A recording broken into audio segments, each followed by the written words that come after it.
దేవునికి స్తోత్రం. నేటి అనుదిన అరుణోదయ రక్షణ వాక్య సందేశం వింటున్నటువంటి ప్రియమైన దేవుని బిడ్డలారా, మీకందరికీ మన ప్రభువు రక్షకుడైన యేసు క్రీస్తు నామం పేరిట నా యొక్క వందనములు, శుభములు మీకు తెలియజేస్తుంటున్నాను.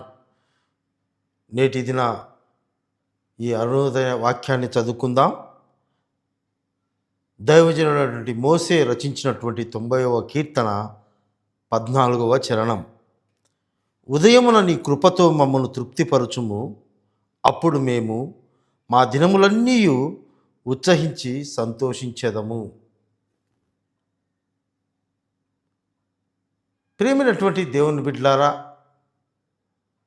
ఈ యొక్క ఉదయకాల సమయంలో దేవుడు పరిశుద్ధాత్ముడు సర్వశక్తి కలిగినటువంటి యేసయ్య మనతో ఒక అద్భుతమైన సందేశాన్ని, మాటను తెలియపరుస్తుంటున్నారండి.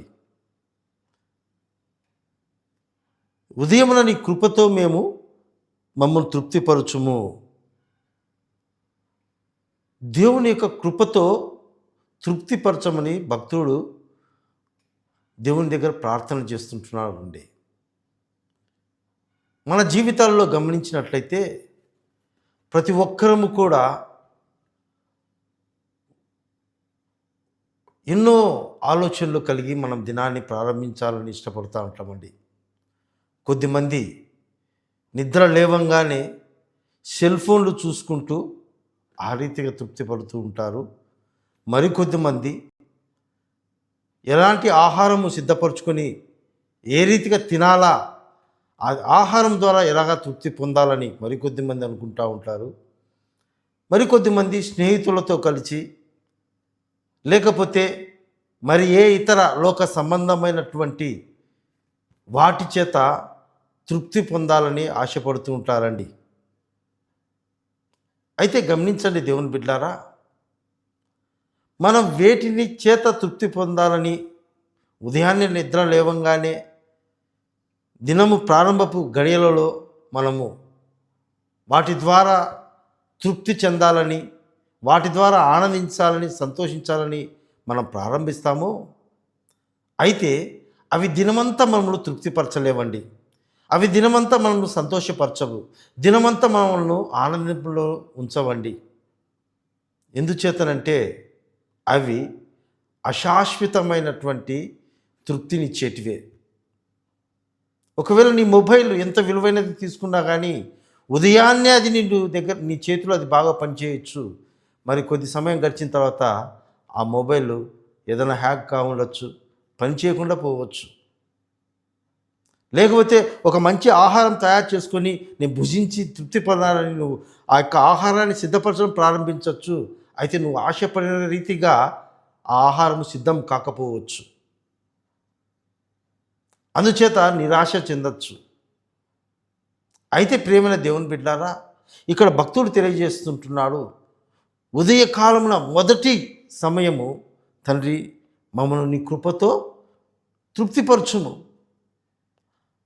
అప్పుడు మేము మా దినములంతా కూడా ఉత్సహించి సంతోషిస్తాం. నిజమే దేవుని బిడ్డలారా, దేవుని యొక్క కృప మనల్ని ఎలాగ చేస్తుందంటే యోగ్యులుగా మారుస్తుంది, మనకు శక్తిని ఇస్తుంది, మనకు బలాన్ని ఇస్తుంది, నిత్య సంతోషాన్ని మనకు ఈ యొక్క కృప, దేవుని యొక్క కృప మనకు అనుగ్రహించబడుతుందండి. దేవుని యొక్క కృప మనకు అనుగ్రహించబడిన తర్వాత వేరెవ్వరు కూడా ఆ కృప నుంచి మనల్ని దూరం చేయలేరండి. ఏ శక్తి చేత కూడా అదే అసాధ్యమండి దేవుని యొక్క కృపను మనకు దూరంగా చేయటం. అందుకే విలాప వాక్యములో ఒక మాట ఉందండి, 3వ అధ్యాయంలో, యెహోవా కృపను బట్టి మనం నాశనము కాకుండా ఉన్నాం, ఆయన వాత్సల్యతలు ప్రతి ఉదయము నూతనముగా ఉంటున్నాయండి. చూడండి దేవుని బిడ్డలారా, దేవుని యొక్క కృపను బట్టి మనం నాశనంగా, లేకపోతే మన ప్రవర్తన, మన స్వభావాన్ని బట్టి ఎప్పుడో నాశనం కావాల్సిన వాళ్ళం. అయితే దేవుని యొక్క కృప మనం నాశనం కాకుండా ఆపుతూ ఉంది. అంతేకాకుండా దేవుని యొక్క వాత్సల్యము ప్రతి దినము కూడా నూతనపరుస్తూ ఉంటుంది మనల్ని. ఎంత అద్భుతమైనటువంటి వాక్యం అండి ఉదయకాల సమయంలో. ఈరోజు మన జీవితాలలో దేని చేత తృప్తి పడుతుంటున్నాం? దేవుని కృపను మరచి, దేవుని కృపకు దూరముగా, దేవుణ్ణి ప్రార్థించకుండా ఉదయాన్నే లేవంగానే మనం వేటి దాని ద్వారా ప్రారంభిస్తుంటున్నాం. భక్తుడు అంటున్నాడు, ఉదయాన్నే దేవుని సన్నిధిలో మోకరించి కృప కొరకే వేడుకుంటున్నాడండి. ఈరోజు నుండి మన జీవితాలలో కూడా యోగ్యకరమైన జీవితముగా మార్చబడాలి అంటే సంతోషంతో, సమాధానంతో, ఆనందముతో మన కుటుంబాలు, మన జీవితాలు దినము మొదలుకొని దినమాంతం వరకు మనము గడపాలి అంటే దేవుని కృప ఆశ్రయించాలండి.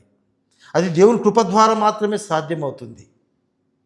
కనుక ఈ ఉదయకాల సమయంలో మనము లోకరీత్యా మన దినాన్ని ప్రారంభించకుండా దేవుని కృపను కనిపెట్టుకుంటూ, దేవుని కృపను అర్థిస్తూ మనము ప్రారంభించినట్లయితే, దేవుని కృపను మనం ఆశ్రయించినట్లయితే దినమంతా కూడా ఉత్సహించి సంతోషంగా మనం ఉంటాము.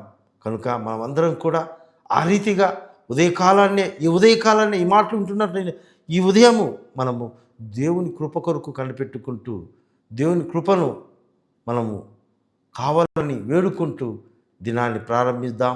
ఈ దినమంతా కూడా ఎంతో ఉత్సాహంతో, సంతోషంతో దేవుడు మనల్ని నింపుతాడు. అట్టి రీతిగా పరిశుద్ధాత్మ దేవుడు మనకందరికీ సహాయము చేయునుగాక. ఆమేన్.